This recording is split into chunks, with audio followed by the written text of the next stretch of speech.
Hello everyone, this is Tim Bledsoe for thebuttonsmashers.com, and this is our review for number 70, Eye of Basir. Following the hieroglyphs reminded me of the house where I used to live. After my grandmother's death, I'd never been back there. Eye of Basir is marketed as a horror adventure game, but in reality it is closer to a first-person walking simulator like Everybody Goes to the Rapture. Very few items can be interacted with in the environment, which you can find by watching the cursor to turn red as it hovers over each object. The puzzles in this game are very disappointing.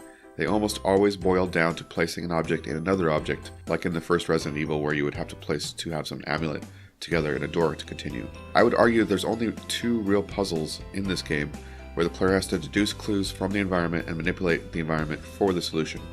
The rest of the time the player is stuck trudging back and forth from one end of the closed environment to the other, searching for the next widget to open the next area or trigger an event.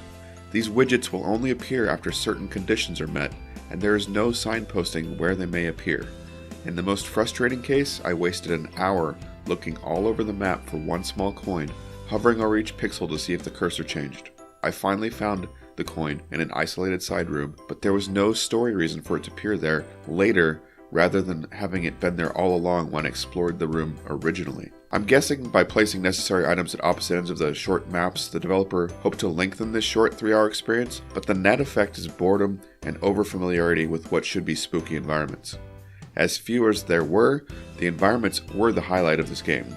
Claustrophobic hallways in the 3 houses featured, or dripping mossy crypts, all create tension and dread for what might be around the corner the first time you see them. The sound design is also good, with lots of creaks and knocks that keep you guessing if you are alone. Visual elements that didn't work so well include every single jump scare in the game. The timing is often off, telegraphing to the player that something was about to jump out at them. For example, in one case the player's forward momentum slows to a crawl until something jumps out. More disappointingly, the elements that jump out at you have no discernible connection to the story, and in one case is actually laughable unless you have a very specific phobia. Let's discuss the story. The premise is set up well through the opening monologue, and narration between chapters also does a good job of setting up why the player is exploring that area. Problem is, all other narrative is presented by random notes pinned in various spots along the way. The notes discuss events that the player never sees on the screen, leaving the player disconnected from the plot. Several story threads, such as the secret society hiding the Eye of Basir, are never satisfactorily explored. The game seems to be building up to a deeper secret in the final area of the final chapter, but the end is an abrupt fizzle that feels completely unsatisfactory. The final chapter is so short compared to the other two that one wonders if it was unfinished and the game was pushed out the door anyway. This suspicion is borne out by the promise on the title screen that there will be free DLC in the future. What that DLC will add to the experience remains to be seen, but for now, number 70 Eye of Basir is unsatisfying and incomplete.